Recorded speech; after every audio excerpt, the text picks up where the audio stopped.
Janis Monture. All right, there we go. I've got the notification. We're on. Janis Monture is the Executive Director of Woodland Cultural Center. So Yolanda, if you could please introduce Janis to the club, please. Yes, good morning. The finding of unmarked graves in British Columbia and Saskatchewan have touched the hearts of all Canadians and attracted attention from around the world to a part of Canadian history that most Canadians knew or sadly cared about. And while the subject of residential schools has been in the media for some time now, for most Hamiltonians, it still feels rather remote. Our guest speaker today will change that. She comes from our own backyard here. The Mohawk Institute Residential School ran for well over a century, just minutes outside our current municipal borders. She is with us today to shed a bright light on this part of our collective past so that we can have a new understanding of current issues and work together to build bridges and a better future. Janis Monture is from 6 nations of the Grand River Mohawk Nations Turtle Clan. Janis has recently turned as the Executive Director of the Woodland Cultural Center. Previously, Janis was appointed the Director of Tourism and Cultural Initiatives for the 6 Nations of the Grand River Development Corporation. Janis was a committee member of the Great Lakes Research Alliance for the study of Aboriginal arts and cultures and for the Arts and Cultures Advisory Council for the Toronto 2015 Pan Am Pan American Games. Currently, Janis is the president of the Kaha Dance Theatre and board member for the Brant Community Foundation. Rotarians and guests, I present to you Janis Monture.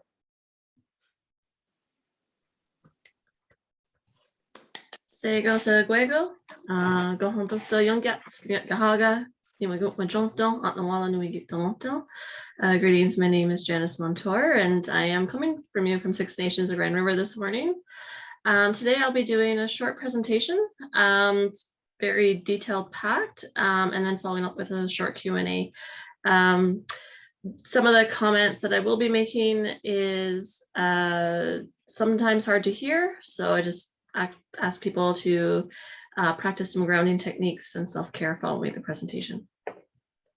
Just bear with me for 1 second while I get ready to share the screen.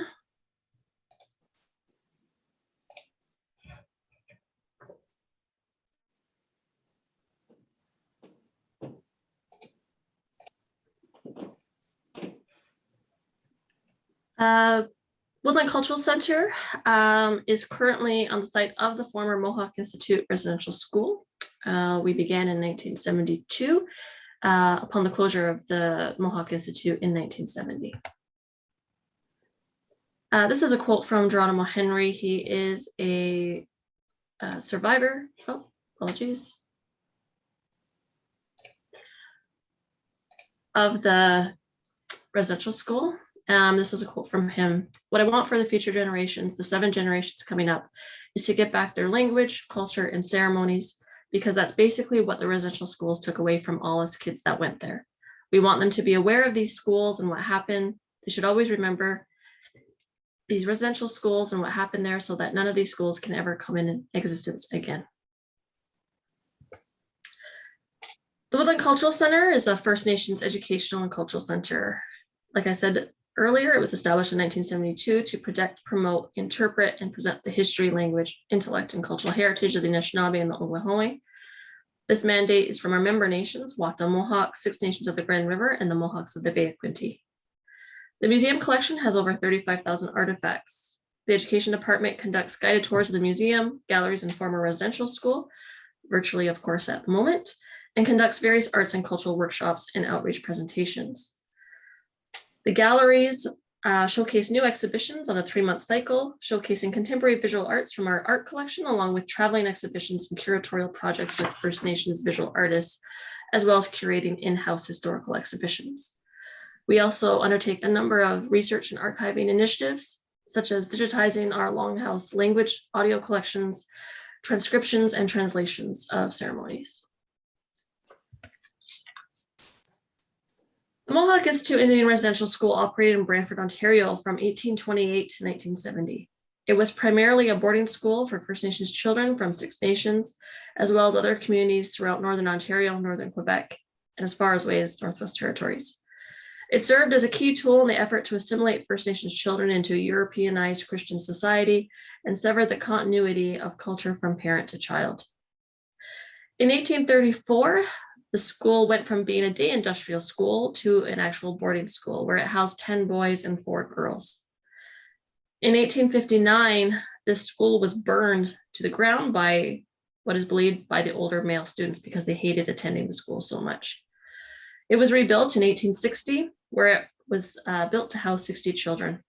In 1903, the second building was also burned by older students and was rebuilt in 1904 to house 125 children. So the building that currently stands on our grounds is the 1904 building.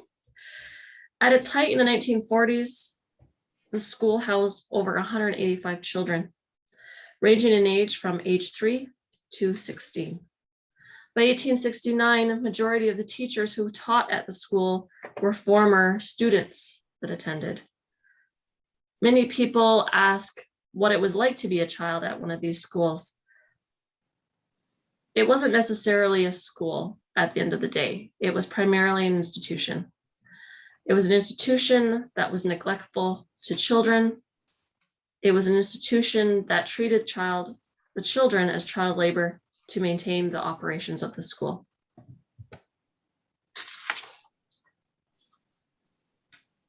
The Mohawk Institute was also referred to as the mush hole by those who attended, referencing the gloopy gray porridge that they often were served at mealtime. It is very rare that the children were given anything but mush. It was served to them 3 times a day. Most of the time, except on the rare exception when dignitaries visited government officials or on holidays such as Christmas and Easter, the children were given a boiled egg, some organ meats, and perhaps an orange. Malnourishment was the #1 thing that all children who attended these institutions reference during their time, on top of the loneliness, the separation from their family, and the punishments for speaking their language. Many testimonies by former students of the Mohawk Institute were captured over the years upon its closure. Some of what I will reference is well known and documented in Elizabeth Graham's book, The Mush Hole. Physical and mental abuse was extremely common to many of the students attending the mush hole. Many speak to receiving a strapping for any step they took out of line. Punishment for speaking their Indigenous language was severe and humiliating. For those children that were caught running away from the school, common punishment was to be confined to a 4x4 cell for 3 days and 3 nights to attempting to run away, with only given water and a pail to use the washroom in. Humiliation was a tactic employed by many of the staff and the headmasters who ran the school. One survivor told me a story of her little brother who was 4 years old. He wasn't feeling well and had messed his bed sheets. The next morning during breakfast, he was forced to walk around the dining hall wearing his messed sheets to show an example to the other students. The sexual abuse allegations are also documented by many who attended the school. It is well known that during the 1950s and 1960s, many female students' accounts include sexual assaults, usually in the laundry and boiler rooms where their screams would be masked by the loud noise coming from the machines. There were also many reports by the medical officer, one in particular that raised awareness. It indicated 2 students had eye ailments symptomatic of syphilis. This report was lobbied by a local women's group in Brantford at the time. They required to speak to the school administration to have all children checked for venereal disease. However, their lobbying fell on deaf ears. The stories of life at residential schools are only just beginning to come to light. Until very recently, many people did not know the extent of the neglect and abuses that went on at these schools, or the widespread trauma that it caused in our communities. Many non-Indigenous Canadians didn't know that these schools existed, and many still, even today, are not entirely aware of what went on in these facilities. With the publication of the Truth and Reconciliation Commission in 2015 and the 94 calls to action, we are starting to see the conversation reach the mainstream, and the truth is finally starting to come out. In 2013, major roof leaks caused significant and costly damage to the building. With such large costs to repair the building, the Woodland Cultural Center conducted several community consultations to gauge the level of support from our community.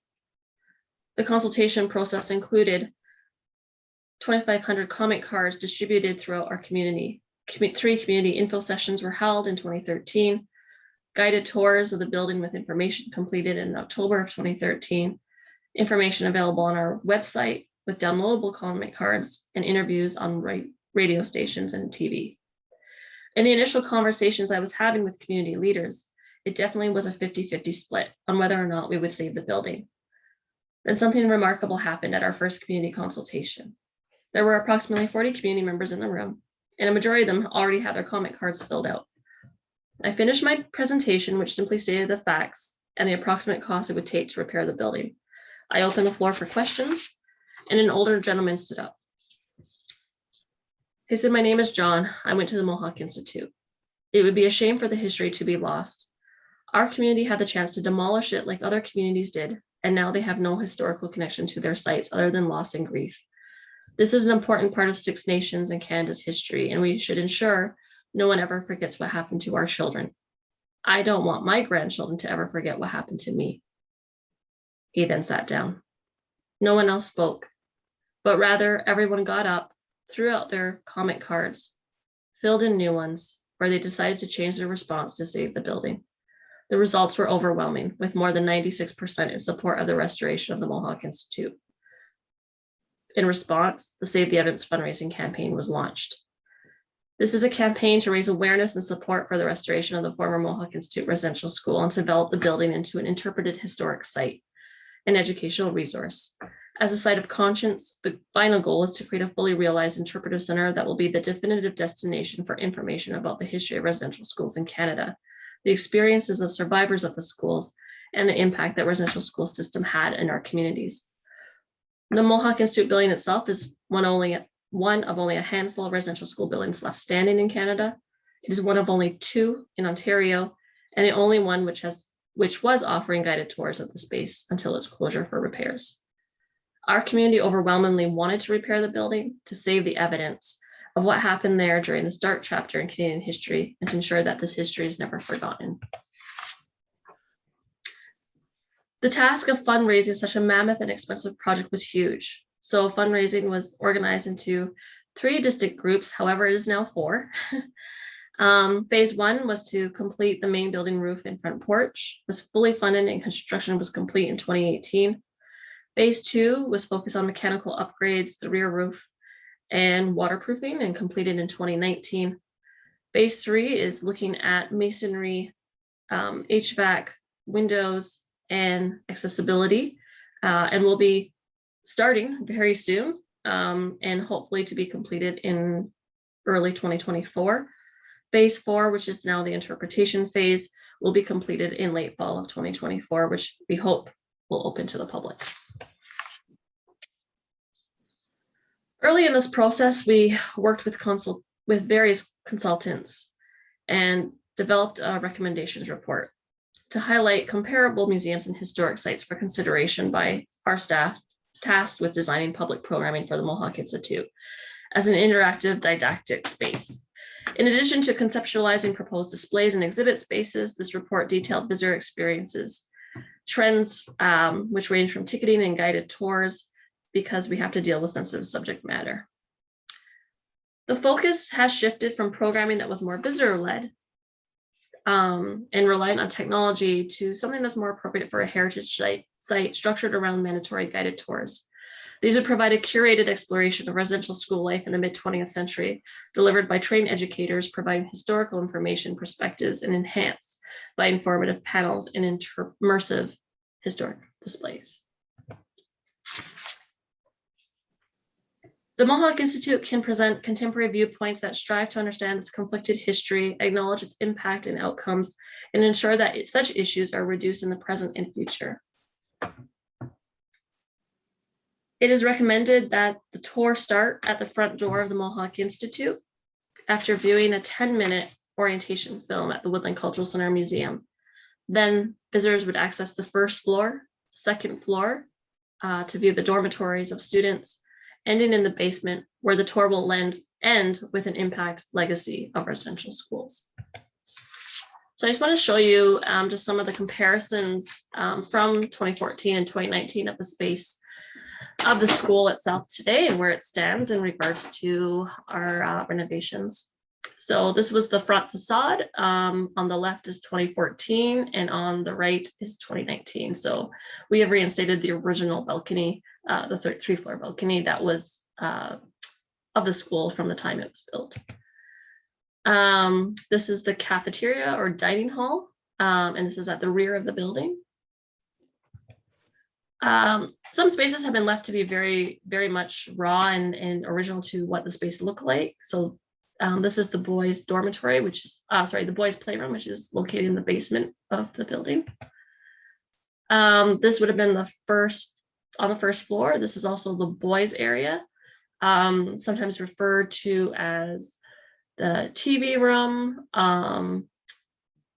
and just a general space where the children would stay between chores, school, and eating. This is a hallway on the second floor. So you can see the damage that was caused by the extensive roof leaks. But now this is what it looks like today. This is the third floor. This is the senior girls' dormitory space.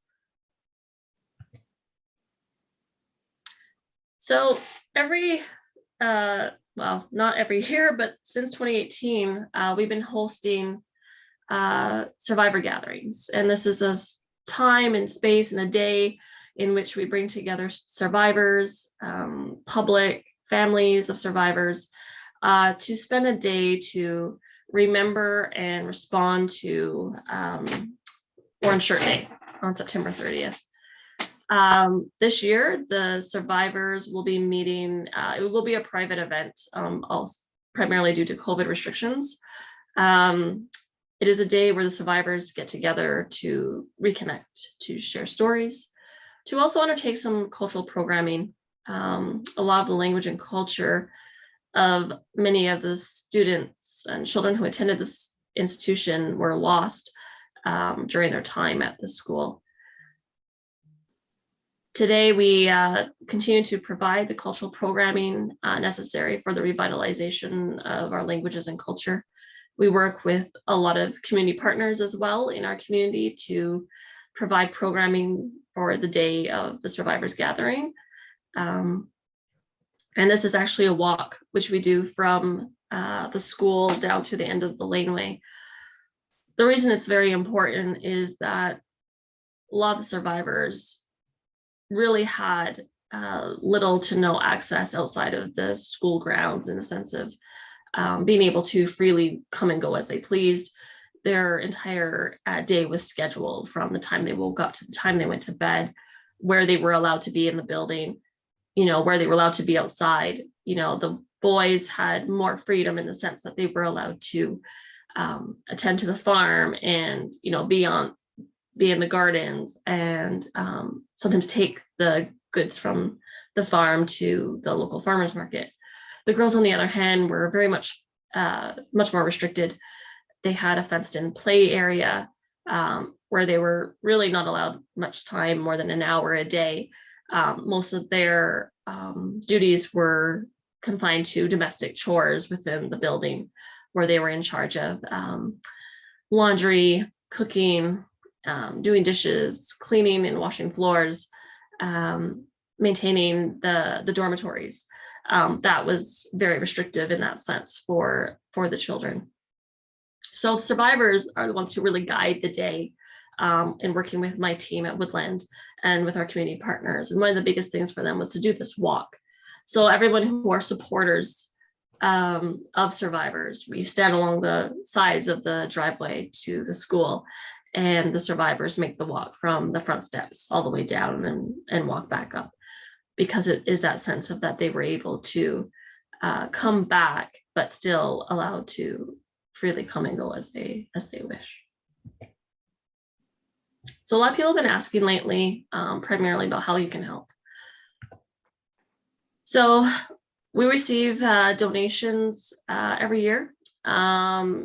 This is an amount from 2020 early 2020, we raised over $300,000 towards the renovations of the school. A lot of schools and organizations have given over the years, hosting fundraisers in their own way to donate to the school. So this is just some of the stuff that still has to be done. So obviously, we are undertaking an educational enhancement project right now, with many thanks to a number of foundations to document survivor stories. As you imagine, a lot of survivors are getting more and more elderly. We lose survivors every year. So it's really important whenever we have these survivor gatherings that we're able to document as much of their stories that they're willing to share, of course. We are working on development of educational resource materials and training our staff, of course, to deliver the programs. So we're still finishing off phase 3, which is most of the top line there. This is a quote from another survivor, Roberta Hill. And Roberta's been very, very integral to a lot of the work that we do with the survivors group, because of sort of her own leadership with the survivors group. They're very grassroots. This is a picture of them in front of the school. It has taken them a long time for many of them to come and speak, to even come to the grounds of this former residential school. But what's really important, I think, is what Roberta sort of says, is that it's a history, but it's also a shared history. It's not something that just happened to us as Indigenous people. It's actually something that happened to this entire country. And at that time, I just want to say now and thank you, and I'm happy to take some questions. Yes, Celine, you're on mute. Thank you very much for this presentation. It was very enlightening. The question that I have for you is, can you explain the symbolic behind the orange color that we understand is associated with the survival residents? Yep, so Orange Shirt Day was developed a few years ago by Phyllis Webstead from British Columbia. And the reason we sort of do this, Orange Shirt Day initiative is really based off her story. So Phyllis talks about how on her first day going to residential school, her mother put her in this beautiful orange dress and did her hair, got her all ready because she was thinking it was for school. And she was excited to go. And as soon as she got there, which is very common for many survivors, they were stripped of all their personal belongings. So she never saw that orange dress again after she was enrolled at the residential school. And so for her, it's that sort of some symbolism about taking the orange dress that she wore that day, putting her into this uniform, which most of the students will speak to, is that they always had to have uniforms on. Hair was cut, and that sort of really symbolizes that disconnect between mother and child, but it also disconnected that child from their culture and who they were before they went into residential school. So it's almost that stripping of identity. So the reason the orange shirts is based off of Phyllis's story. She shared, and she's the one who started the initiative in BC many years ago, and that's why we do it. And that's sort of around the symbolism, and especially since the Discovering Kamloops, the Every Child Matters has been continuing that message. Marta, you have a comment? Yes, thank you, Janis. We hear a lot about the terrible history of Canada and dealing with Indigenous people in these residential schools. Hear a lot about the church being involved. Did you say who was running the Mohawk Institute Residential School? No, I didn't. Yeah, so it was the New England Company, which is part of the Anglican Church for Mohawk Institute. The New England Company is originated out of the United Kingdom. So as you imagine, the school that we have is the longest running in Canada. It started in 1828. It's the earliest. It acted as the blueprint for the rest of the schools in the country. This one here did. Yes, in Brantford. Thank you. Okay, Janis, I have a question to ask you. I'm the president, John Dalglish of the club. I just wanted to thank you for shedding light on what I expect our members and guests will agree is a very dark chapter in our Canadian history, and that we do expect better relations and care in the future for these survivors in the community. I was wondering what you would like from us, how you feel we could help as a club. It's a question I get asked a lot, and it's always sort of hard to answer. I think I take a lot of guidance from the survivors. I spend a lot of time with them, especially lately. And I think one of the things is just to continue to have a conversation about the history of these schools, but also what does it mean moving forward? What is the relationship between Indigenous people and non-Indigenous people in this country? I think it's important for everyone to acknowledge the history of the schools, but also acknowledge that it's not something that just ended for our community in 1970. It's something that has had intergenerational impacts. There's not a single member in a community that has not been affected by these schools. Myself, my great-grandfather on my maternal side went to residential school, Mount Elgin, which is located in London, Ontario. My paternal grandmother went to residential school in Kansas. So it's something that has not been a part of, I think, any family, that these schools and what they did, the impacts that they created, which I think a lot of people think just because they close and it impacted this sort of generational of children over 150 years in this country, that it actually had impacts that has continued to be given to generation after generation after generation. And I think the other thing that's important to note is that the way in which Indigenous children are treated compared to non-Indigenous children, even today, there are huge gaps of inequality. And I think that's just something to be very mindful of when you talk about, is it just residential schools? No, it's not. It doesn't end there. You look at the inequality of quality of life on reserve compared to those non-Indigenous children who don't live on reserve. You look at education in communities. You look at the healthcare in communities. You also look at the child welfare system in this country, which continues to be very systematic and racist when it comes to the placement of Indigenous children in care. And that's something that's continuing today in a lot of those policies that were implemented as part of the Indian Act have continued to this day. That Indian Act still is in existence today. It still controls the way in which I live. And a lot of people don't understand that. I definitely would suggest people look into the Indian Act to understand really how it does control the lives of Indigenous people in this country. It still very much controls what we do in our everyday life. And that, it has not necessarily improved in all matters, but specifically when we speak about children and children welfare. And, when people say, well, how can we support? Yes, of course, learning more and donating is fine, but I also encourage people to support Indigenous communities in other ways, whether that's by supporting Indigenous businesses, by, supporting Indigenous brands, by supporting, organizations and who are doing this sort of work and have been doing this work for many years. And to really continue to sort of support in that way as well. But yeah, it's a little bit of a sort of tough answer to sort of answer in a way, but that's sort of how I sort of speak to that. You answered that very well. Thank you, Janis. Celine, you've asked a question. I'm going to ask Paul to speak. Janis, thank you for your presentation.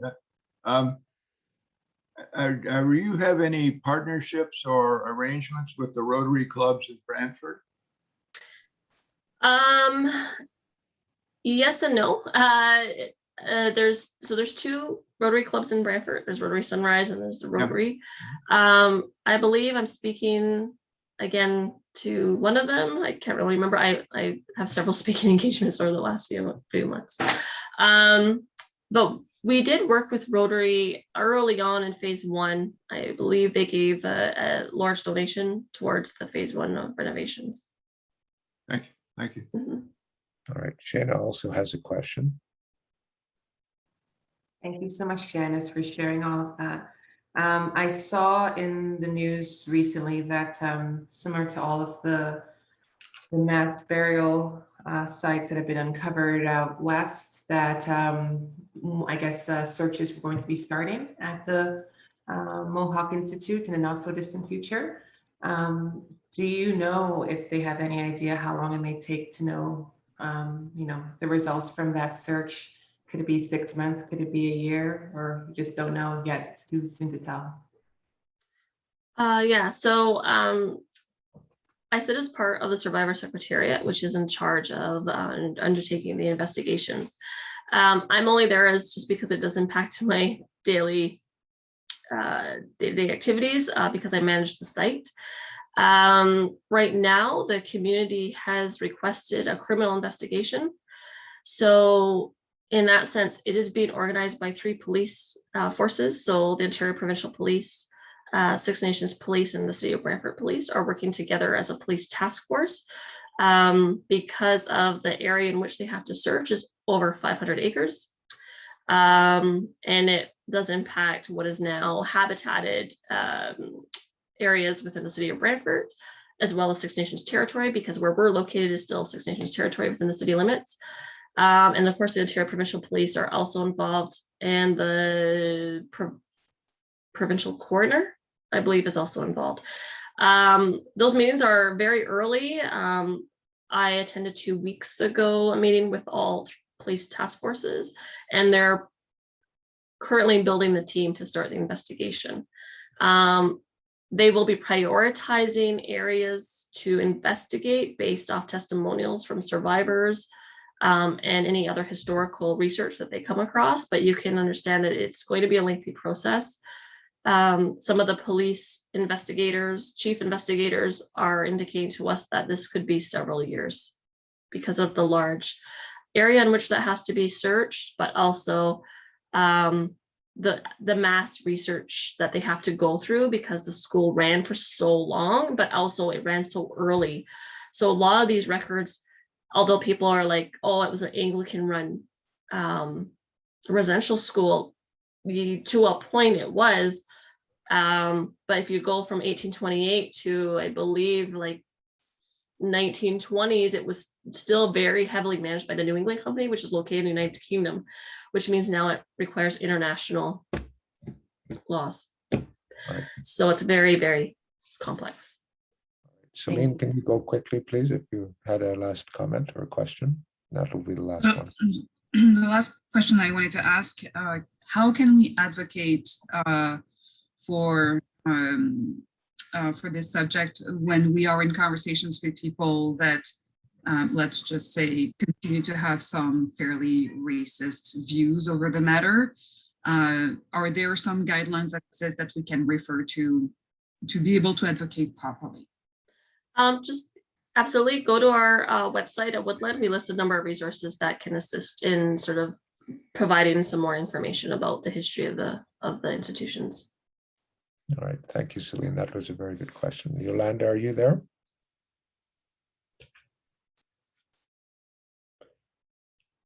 I think we've lost I you. am, yes. Oh, Sorry. okay, good. I am good, here. Good, good. Could you thank Janis, please, on behalf of our club? Janis, thank you very much. This was something that needed to be shared.